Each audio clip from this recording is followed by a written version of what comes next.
Podcasting from Sacramento, California, the Big Tomato. This is the IronCode Show, a weekly podcast about peak performers and the secrets they use to create success in business and their personal lives. Hear interviews with special guests, top performers from around the world. And now, here's your host, coach, author, and IronMind performance expert, Rich Greene. Okay, wow, here we are. We got another session of the IronCode Show, and I am so excited today. My guest is an amazing woman. Her name is Aubrie Pohl. We met a couple of years ago, actually, in an NLP seminar. And last month, I attended a seminar, and Aubrie spoke, and she trained. And I was so excited about what she had to say that I had to have her on my show. And I'm so pleased and blessed to be able to bring her on and introduce her today. And Aubrie, I just welcome to the show. Awesome. Thank you for having me here today, Rich. I'm super excited and I'm really grateful to talk about stuff we're going to talk about. Okay, well, NLP is going to be part of it because it's actually probably going to be a big part because I'm so fascinated by it. And after learning a little bit about NLP over the last few years, and then your great training last month, I realized that there are aspects of my life as a 30 plus year sales professional where I've implemented NLP and I didn't even know it. And so, but I want to hear all about that. And I'd love to hear really, because I've heard your story and I love you to share it with listeners because it's really powerful. It's something that a lot of people have, not particularly your story, but the problem and how you overcame it. It's something that a lot of people deal with. And so maybe we can start off with that and then lead into how the heck did you get into NLP? I mean, how did that all begin? Beautiful. Well, thank you. I appreciate the opportunity to share my story. And it really is this observation of thought. Like that is to summarize the chunk of my life of what this has been through. It's observing how we think. And that is definitely what led me to NLP. As I recall, is when I was younger, I was highly involved in academics. I'm talking just A's on every test, super focused in school, really dedicated to the books and knowledge. And as my knowledge of academia increased, I performed well. And I became attached to this performance and this validation that I was getting from that. Yet at the same time, there was this mountain that was growing inside of me that had darkness to it as far as my self-esteem, my self-confidence, my thoughts. And at the time, when you're a young child, you can recognize sometimes what's going on in your thoughts, but to share it and explain your feelings can be more difficult because you're so young. And when I was younger, I recall my brain thinking things that were very self-sabotaging. You're not pretty, you're not good at this, you're really doing horrible in life. And yet at the same time, I have this paradox where I'm the highest performer in school and, I'm taking all these AP classes, I'm in varsity sports. Through this battle that I was experiencing as a teenager, I started to gain this insight and awareness into thoughts. I led myself, whether it was nature or nurture, or the environment I adapted to, I led myself down a very dark eating disorder where I had a very complicated relationship to food. And I was diagnosed as anorexic, and I was also binge eating on a few years later. And it was a horrible relationship. Yet still from the outside in, you're seeing this varsity soccer player that's captain of the team that's getting a 4.0, and very confusing for me to feel seen, heard, and understood when people see that and they say, wow, she's doing great. Well, my inability to speak my thoughts and feelings and communicate with the world was given this very impactful life experience. When life just kind of kicks you into place and says, here's this situation for you, go handle it.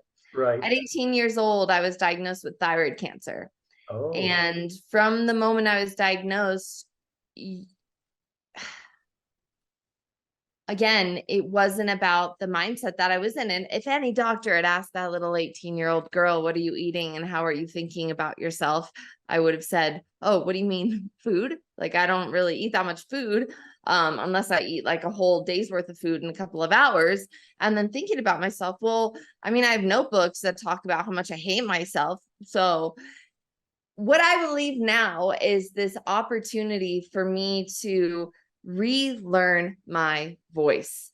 And my thyroid gland was removed, parathyroid glands were removed, lymph Wow. nodes were Wow. removed, my tonsils were shredded. So I was literally talking in a whisper for 2 years. And when you cannot speak out, you have no choice to go within even Wow. more.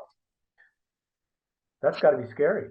It was really scary. It was really just new and different. You know, you're 18 years old and you don't know. I had never even heard of a thyroid gland. And so they're like, oh, well, you have cancer. Let's go through this major surgery. Yet I believe I give great credit to sports and athleticism because there's this underlying presupposition and mindset in sports to keep going through hard times, to work through hard times, to be strong no matter what through the whole game. And I had that engraved in me. So instead of turning away from it, I leaned into that curveball. And I'm very grateful that I did, because that allowed me to see, wow, you're leaning into this complicated situation. What about your life? What about your eating disorder? How are you doing all of this? And I remember being on the floor of my room, just thinking, I'm sick and tired of being sick and tired.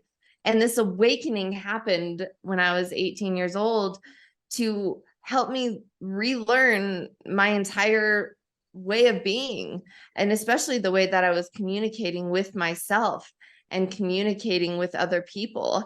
And that's the beautiful serendipity of life, of, you know, getting this throat gland that I have removed, where the throat was where I needed also to have the lessons and the learnings of how to talk. And then I started your own going, voice, right? yeah, And it's exactly. what, so was it, can I back up for a second? Was it your experience in sports and that mindset that sort of helped you to recognize that there was another way, there was a path, that there was a method? Yeah, I truly think that I credit deep insight into the game of soccer. You know, even if you're down, you don't give up. You figure out a way, because the game's not over. It's not over until it's over, and you keep going. And I think I really tapped into that, and I was able to handle the situation better than otherwise. That's great.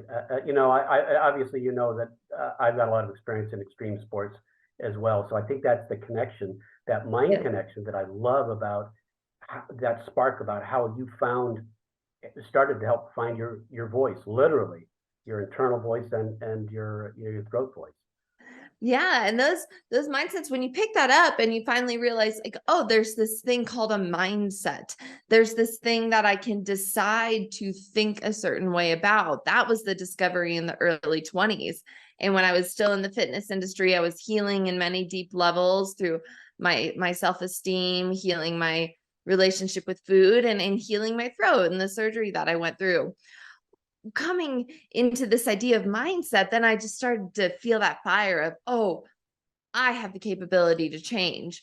And then you figure out things like transformational leadership. And I was teaching classes, so I was a leader. And then I got introduced to NLP, and the rest is history. And you've done a lot with NLP, and I want to hear more about that. But for those of the listeners that might not know what those 3 letters stand for, could you explain it? Because Definitely. it sounds kind of, sometimes, you know, you look at this thing and you're like, is this real? Or is this pseudoscience? Or what is this? Yeah. Neuro-linguistic programming. NLP is a mental technology that allows you to gain even greater awareness of how you're thinking, how you're creating your subjective reality, and what words you're choosing to use to also mold and sculpt the way that you're living your life. It's a technology system that was invented in the 1970s that was modeled from marriage and family therapists, hypnotherapists, people that were excelling with patients and clients for change, for deep life change based upon the mindset and the way that they were thinking about life. And so when they created the mental technology of NLP, it shows you, okay, here's the platform of your subjective reality, and here's how you gain even more insight to the visualizations that you're creating in your mind, the feelings, the sensations in your body. And it helps you really get a hold of your own awareness of who you are and get a grip on how you're living your life. Because when you have that leverage point, then you are the driver of the bus. Then you recognize your mindset and you recognize the ability to change. And that's super important. And it's been a beautiful way of me expressing that process that I went through of going through cancer, how I changed my mindset. And it's the technology that I'm very grateful to be able to share and teach and certify people in now. I mean, this is the cool part about this, and you just explained became available and aware, and there's lots and lots of research, and it's happened in the 70s. It was used by medical professionals, but now you don't have to go to a medical professional to be able to tap into the power.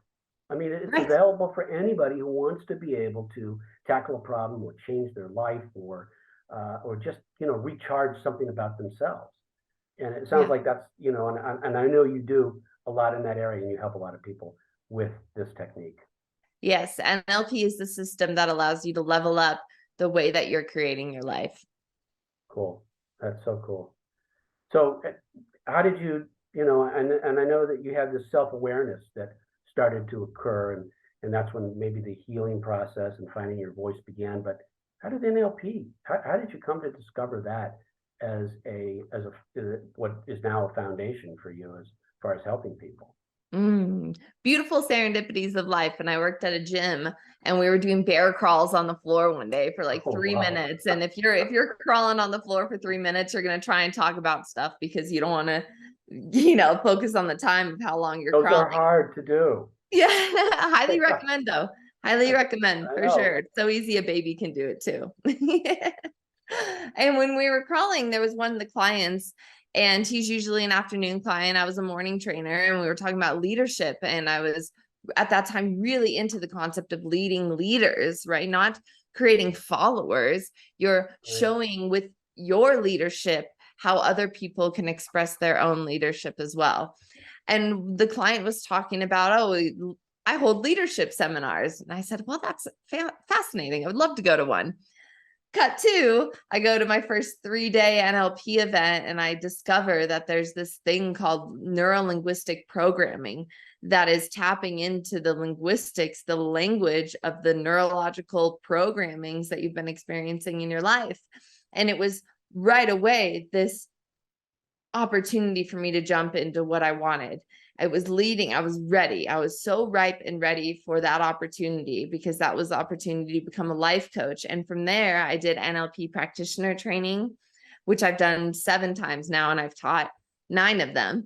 And then I went to master practitioner training, which I've done 3, and I've taught 1 now. And then I went into trainers training and then master's trainers training. Basically went to college for neuro-linguistic programming. And what was and the event that I attended in Southern California last month? What would you call what you were, for the several hours that you were up on stage and helping us? What would you call that? I would call that insights into subjective reality. Yes, tidbits of NLP. It wasn't focused on any concepts of NLP like anchors or presuppositions. It was very much all of that put into a summarized 90 minutes.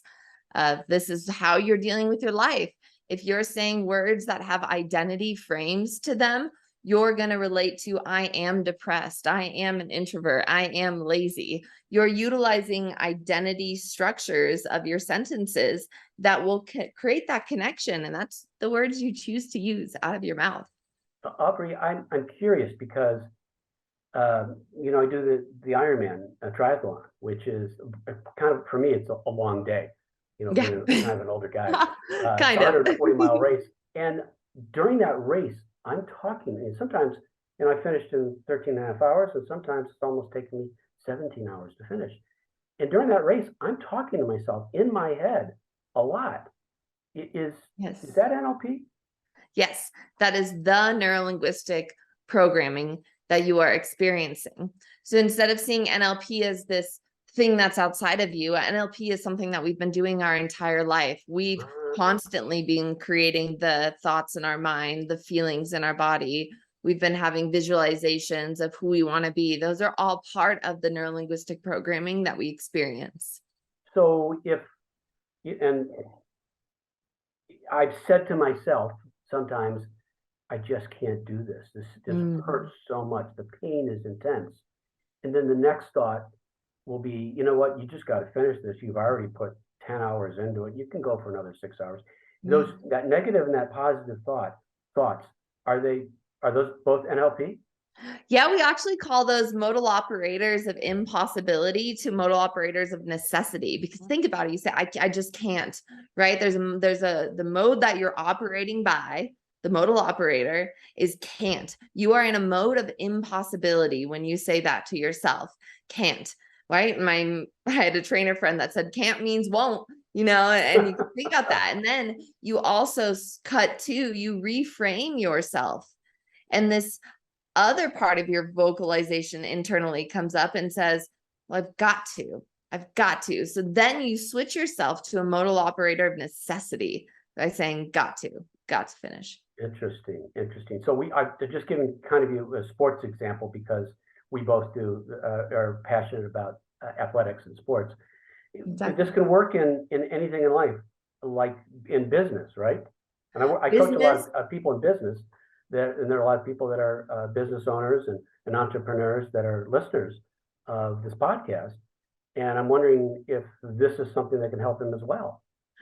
Absolutely. NLP, we take both the zoomed out lens and the zoomed in lens. And what I mean by that is when working with your business, you're going to have these zoomed out big chunk values and goals that you want. A lot of people that go into entrepreneurship, solopreneurship, they are attaching a life purpose and mission to their business as well. Right. There's so much more intertwined. And when you chunk up, and that's a technical term, but when you chunk up and you look at the big vision and the values and the purpose of why you're doing what you're doing, that's going to allow you to find more fulfillment in your business because you're saying, well, I'm actually doing this for life fulfillment of happiness, of accomplishment, of success. And then NLP, we also dive in and we say, what is the next smallest step? What are the action tasks? And we call that chunking down. So those are the actual behavioral traits and characteristics that you're taking action on. And so we look at both sides of the picture because that is the polarity of life. It is why we're doing what we're doing, and then specifically how we are doing what we're doing. So this chunking down would be like if I set a business goal, and then the chunking down would be, here are all the activities maybe that I need to do to achieve the goal? Yep, absolutely. Okay. What are the specific tasks that you get to do to achieve your goal? Okay. And so that's it. And by the way, I love that because it's the power of incrementalism. Yes. Big things can happen with just small steps, and if you have those small successes, at least for me, I know, and many of the other people that I've worked with, and when we tackle really big things, and sometimes you just don't know. You look at it and go, can I do this? And then you have those small steps, that chunking down, as you refer to it, and you have a success, and then all of a sudden in your head and in here, you're like, I feel good. I can do this. Yes, and I love this. It's tying that emotion to the accomplishment. Exactly. And it's the questions that you're asking yourself, because can I do this? There also is, that's a yes or no, right? And what you can do instead is reframe that question to, how can I do this? Because then you're not even giving yourself an option for no. Can I do this? No, you're saying, how can I do this? Where you're taking the trajectory of your mind directly into the possibility.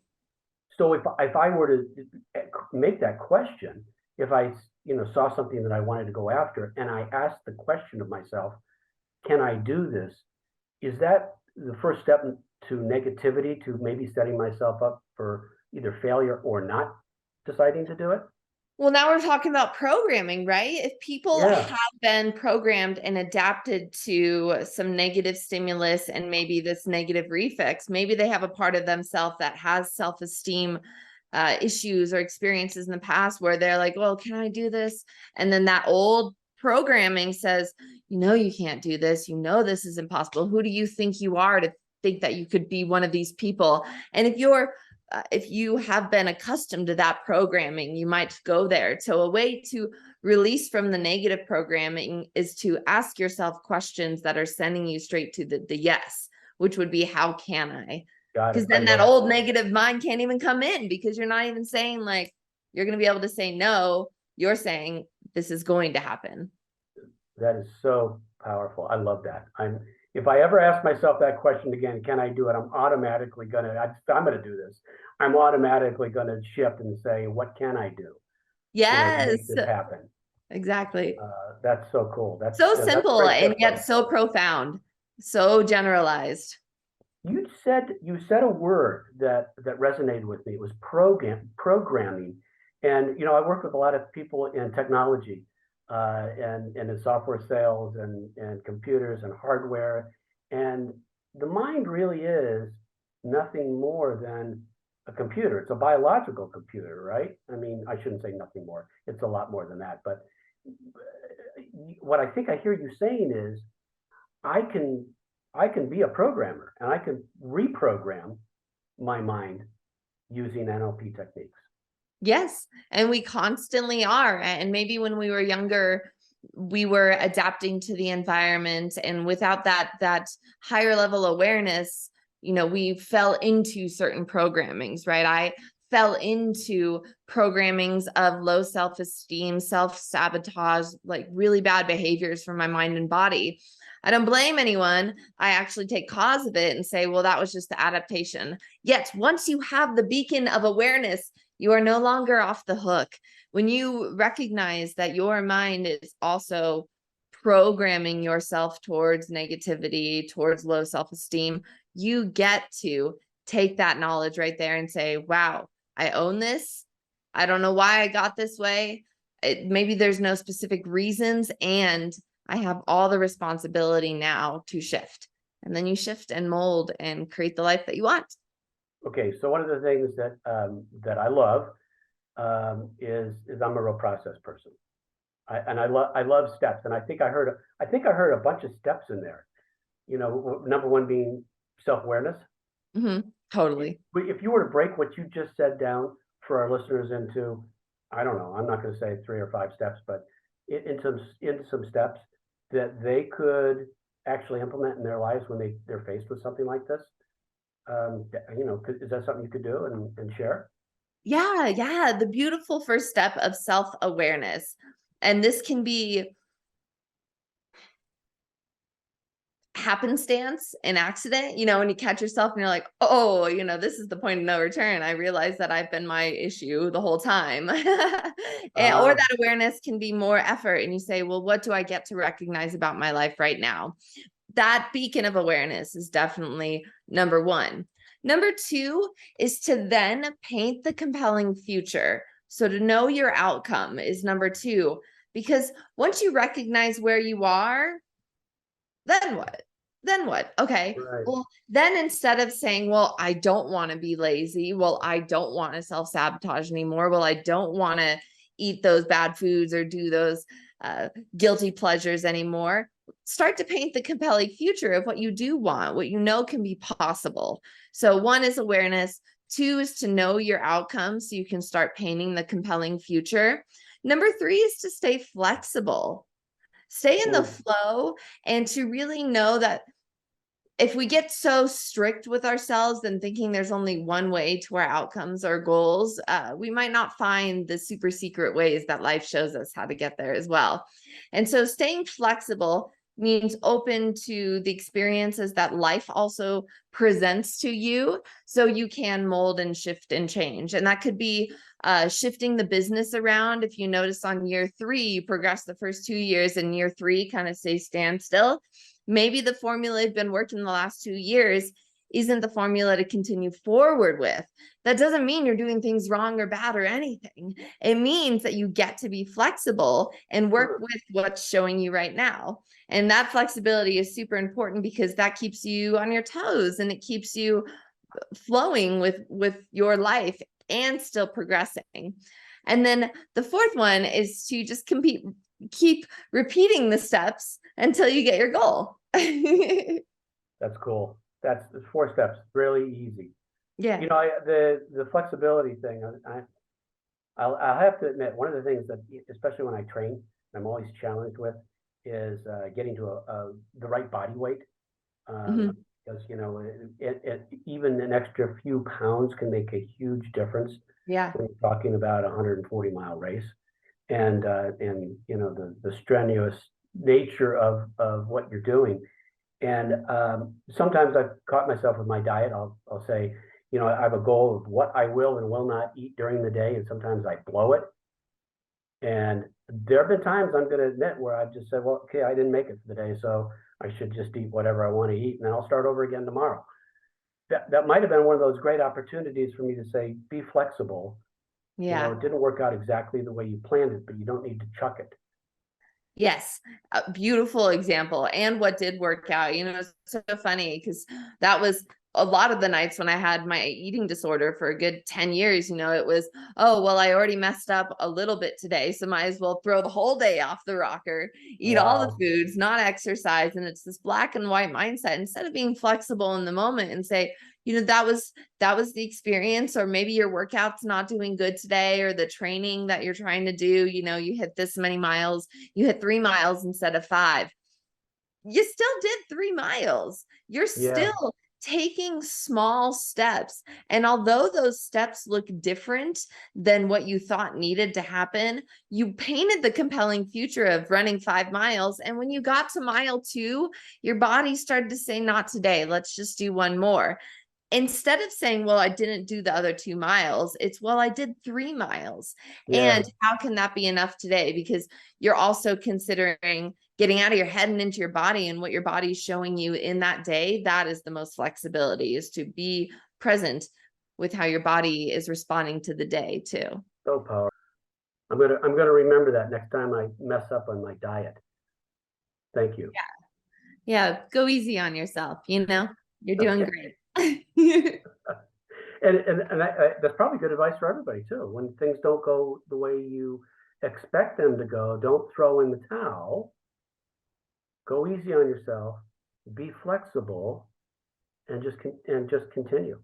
Right. It's not, well, why didn't I accomplish my specific mission? It's, what did I try my best to accomplish, and what did I do? Is that kind of reframing, would you call it? Absolutely. Reframing the situation. I'm a big fan of reframing the situation, because unfortunately, most things in life don't go the way we plan them to go. So, right. Cool. Right. What else? God, this is great. I mean, this is really powerful stuff. What else do you think what do you think because you worked with a lot of people, what do you think probably the biggest challenge that is a common challenge that most people have? Have we just been talking about it, the self-confidence, or are there other things? You know, yeah, when you asked that question, the first thing that came to my mind was inner reassurance. And it goes back to the self-esteem. It goes back to congruency. And what I believe most people, and this is why people hire coaches. Half the time people hire coaches because they need help. Half the time people hire coaches just because they want to know that they're doing, and they want to be reassured that they're doing a good job. And this inner reassurance is part of that awareness and that feed forward system of letting ourselves know we are doing the best we can with the resources we have available. And we have all the resources we need to achieve our desired outcome. To become your own inner cheerleader is one of the most beautiful processes that we can go in life, because that is the stem and the foundation of self-esteem, of self-confidence, about not caring what other people think, about doing your own thing, progressing in your business. That is all going to come from your ability to reassure yourself that you are doing good, you have enough, you do enough, you are enough, and you can continue to move towards your goals. I like that, what you just said, because I have something I call the 4 leadership styles of the Iron Man, and one of them is the fan. Yes. The fan, and I had this experience once where I was doing this race, and it was 108 degrees, and it was just miserable. And I'm on the second half of the marathon, and I don't know how many hours, because my watch ran out. And I'm just kind of asking people how much time is left, and I'd probably been already going for about 14 hours, and I had 13 more miles to run. And this woman looked at me and she said, "You're going to get a medal today." I thought, that's a crazy thing to say, but the more I thought about it, it was like she was cheering me on. She was my Yeah. cheerleader, and that helped. And I Yeah. realized that we need, the fans, and sometimes, and actually most of the time, the biggest fan, I think what I hear you saying, you should be yourself. Yeah. Who are you when no one else is around? If no one else is around and your inner voice is making fun of you, putting you down, and then you have all these friends and family members that are believing in you, you're stopping yourself. The reason that your business isn't building to the way that you want could be because your inner self is not a fan of yourself right now. And to create that bond and relationship and that self-love that allows you to grow your own inner fan will make everything easier. Do you think people recognize that, or do you always recognize the fact that you're tearing yourself down, or is it something that some people don't know? They don't know they're self-sabotaging. It sounds weird. You don't recognize it until you do. You're not going to see it until you do see it. And whatever event in life allows you to see your own self, so you see the mirror of reality in front of you, and you say, oh, that's my thought that is holding myself back. How that comes could be serendipities, and oftentimes it comes when people start going into the self-development stuff. It becomes a opportunity, and it becomes an inner work ethic to be doing this kind of relaying of your own projections and understanding your world. That's all a part of becoming your fan. So getting a coach, in other words, is not always just about having somebody, reaffirming that you're doing the right things. It's also about turning on awareness. And I will tell you, I think that's one of the things you said. I had that experience listening to you last month, and I'm not going to share with you what it was, but there was something that I wasn't doing, and you said something that just struck me, and I thought to myself, I got to write that down on one page, and I got to do it. And I reviewed and I had forgotten all about it until I reviewed my one-page notes, so my ideas notes on one page. This is something I know both you and I do. Writing one idea down on a page, and it stood out at me, and I said, oh, I need to take care of that. I need to do that because I had thought about it before. So I guess that could be the value of working with a coach, or working with a trainer like you, and you're a coach and a trainer, and maybe, learning some things that you weren't aware of. Like you said, you don't know it until you know it. Yeah. And coaches need coaches too. So if I'm a coach, you're a coach, we allow the coaches of one another to give these awarenesses into our lives. And hiring a coach, you could use a coach when you have that intuitive hit of, I'm not resolving things the way that I want to be, and I believe I need assistance. Something is not right. You need a coach when you feel what we call incongruence. You don't feel this complete alignment with what's happening, and yet you're not specifically understanding the strategy of how to get out of it too. And in that space, it's a beautiful space because you're recognizing that something's different or not feeling good about your life. And that is a huge place of congratulation. It's not something to get mad about. It's about saying, okay, now where can I go from here? And that's when you reach out to coaches and helpers and, technologies like NLP, because then that is the streamlined way of getting out of your problem. Now and I know you're a trainer, and you do these programs, and and I'm going to ask you about that a little bit later because I know you've got something that's coming up that's pretty exciting. But do you also coach people one-to-one? Yep, absolutely. I've been doing that the longest. I've been a one-on-one coach for almost 12 years between fitness industry, mindset, yoga, all of that. Yeah.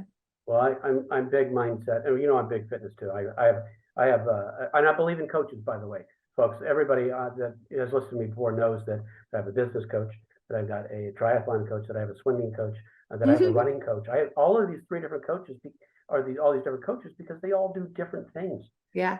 And help me to get to where I want to go faster.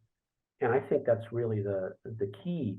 As you were talking about the self-awareness, which is the first step to anything, it struck me that you can become self-aware, but still not know what to do. It's like you're inside of the bottle, and when you're inside of the bottle, you can't read the label on the outside about what it says is inside. You just have the self-awareness that something's not right. Yeah. But somebody it's on the outside can read that label and tell you what it says and maybe help lead you, to where you want to go. Exactly. And that's upon the individual to take the action to reach out when they know something is wrong. And that space of conscious incompetence, that I know what I'm doing is not the best, conscious incompetence. Conscious incompetence. Yeah. Yeah. And that's that spot where you get to, as an individual, make the effort to get yourself help, to reach out, to let people know. And that does take conscious effort, and you can do it, and you have all the resources you need to be able to do it. What you also need is the vulnerability to share that you need help.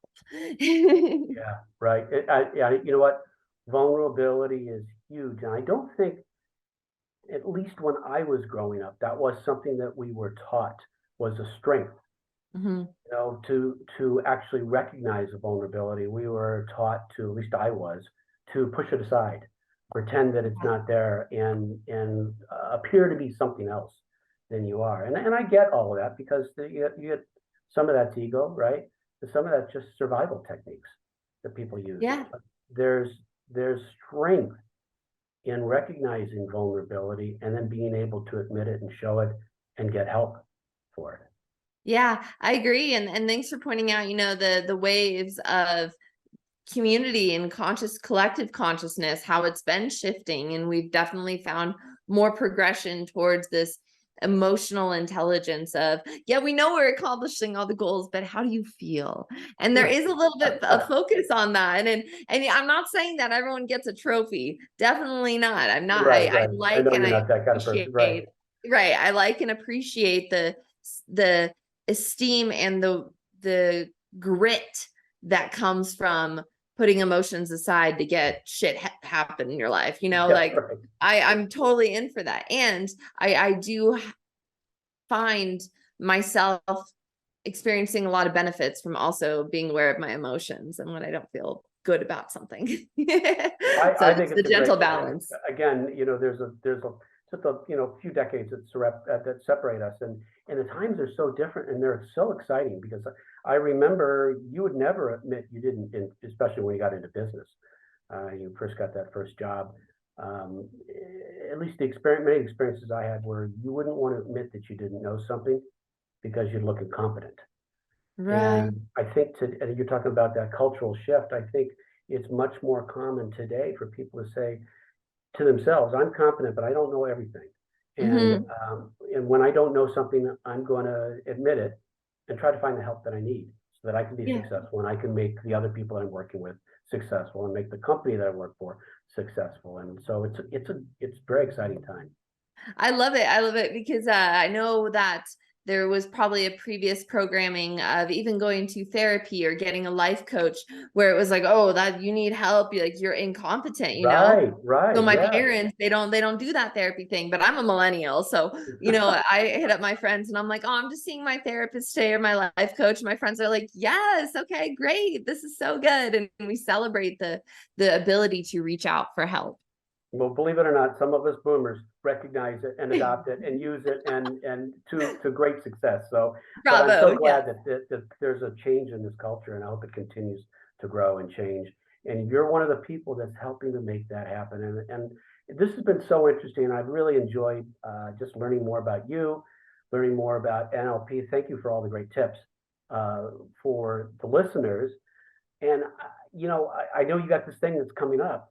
I think it starts next month. Yes, You've got a training absolutely. that's a long training that I think could be really beneficial, and we're going to talk about it afterwards. But would you share with the listeners what it is you're doing? Because some of the listeners may want to be able to tap into it, may want to be able to work with you, and so tell us a little bit about that, and how can we learn more? Absolutely. Thanks for letting me share. So what I have is my signature program called the Life Through Leadership NLP Academy.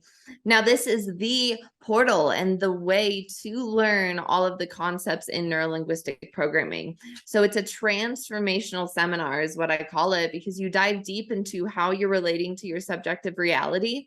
And we work through communication strategies, conflict resolution. We work about rapport.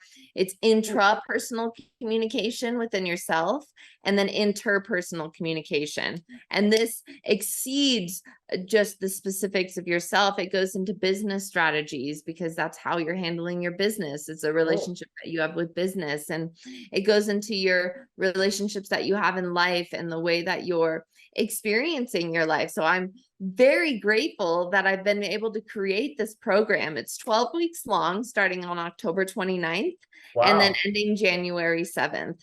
And we meet weekly for 3 hours per week. And we move through the different concepts in neurolinguistic programming. So it's a deep dive. It is not the same as just picking up an NLP book, right? That's like someone giving you a recipe in a different language and like, here, go make it. Going through the NLP seminar is cooking the food, eating it, preparing it, doing the whole meal, and really learning the ins and outs of this deep mental technology that will transform your life and exceed your expectations for sure.